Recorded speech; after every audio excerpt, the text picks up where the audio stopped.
Jadi setelah Thorfinn menemui Gudrid, Eskil datang menemuinya dan meminta Thorfinn untuk menjadi pemimpin Jomsviking yang baru.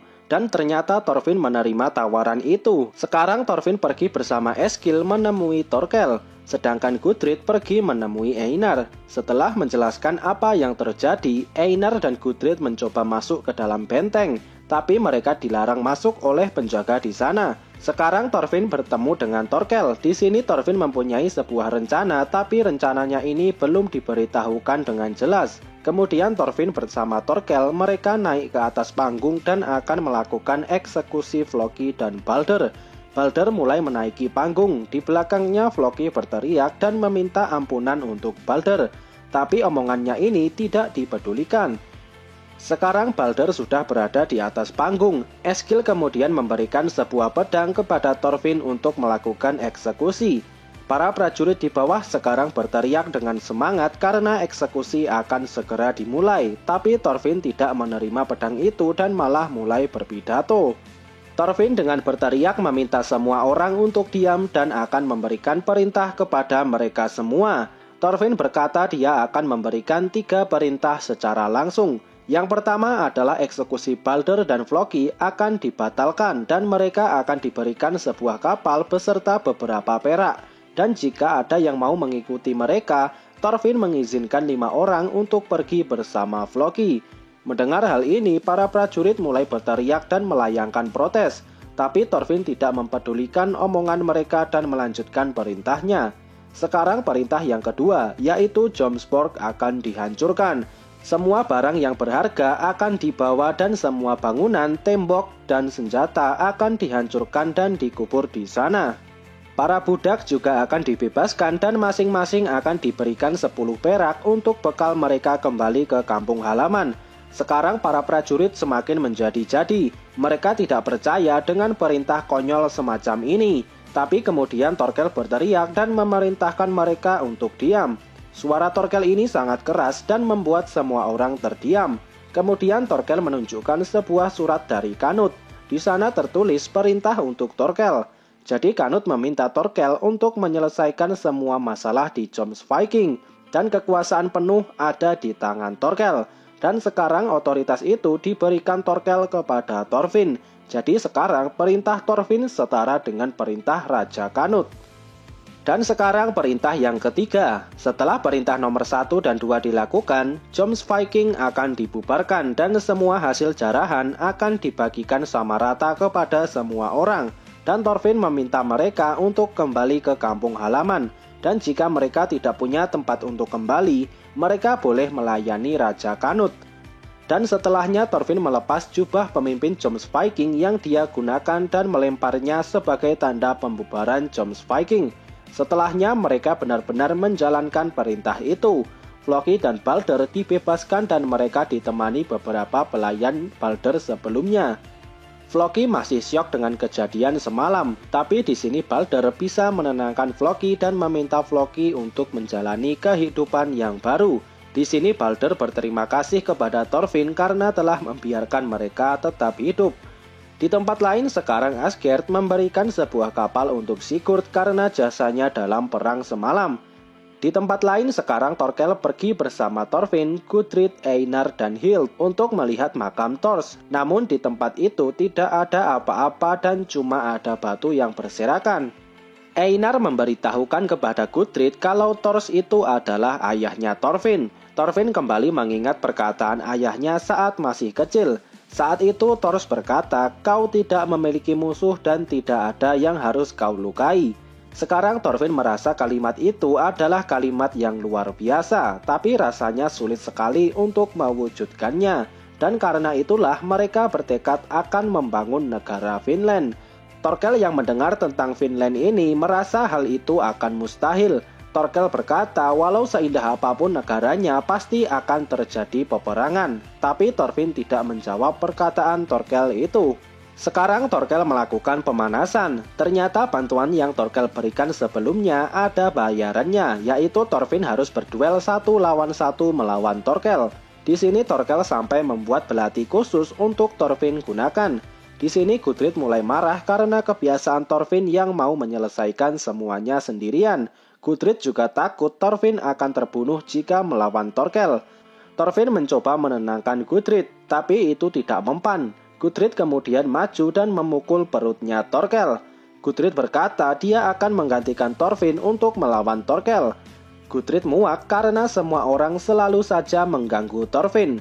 Di sini Thorkel menyadari kalau Gudrid ini menyukai Thorfinn. Kemudian Thorkel berkata kepada Gudrid apa dia menyukai Thorfinn. Gudrid mengiyakan perkataan itu. Gudrid berkata kalau dia mencintai Thorfinn. Thorkel kemudian menggoda Gudrid, kemudian berkata ke Thorfinn untuk menikahi Gudrid. Thorkel merasa Gudrid bisa mendampingi Thorfinn. Setelah mengetahui hal ini, Thorkel mau melepaskan Thorfinn untuk saat ini, tapi Thorkel menganggap ini sebagai hutang. Suatu saat, Thorfinn tetap harus melawan Thorkel.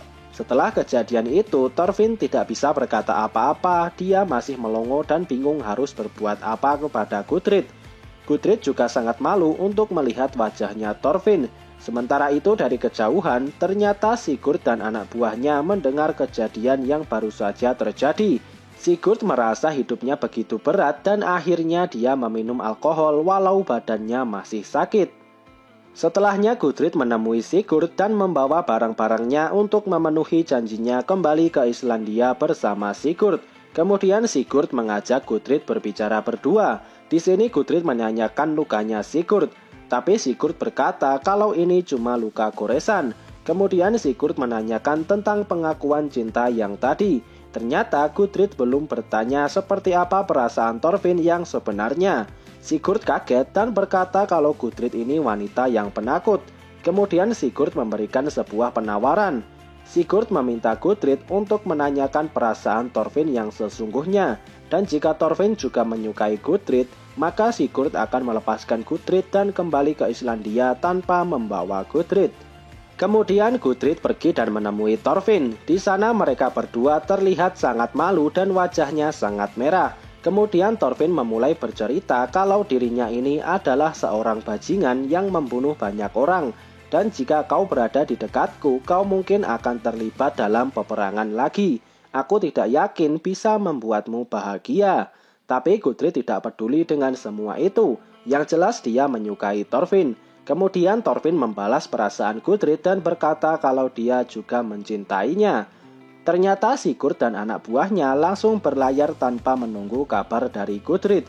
Sigurd merasa hubungannya sudah berakhir dan menganggap Gudrid sebagai sumber masalah. Sekarang waktu sudah berlalu beberapa minggu, tepatnya pada bulan Juli tahun 1019.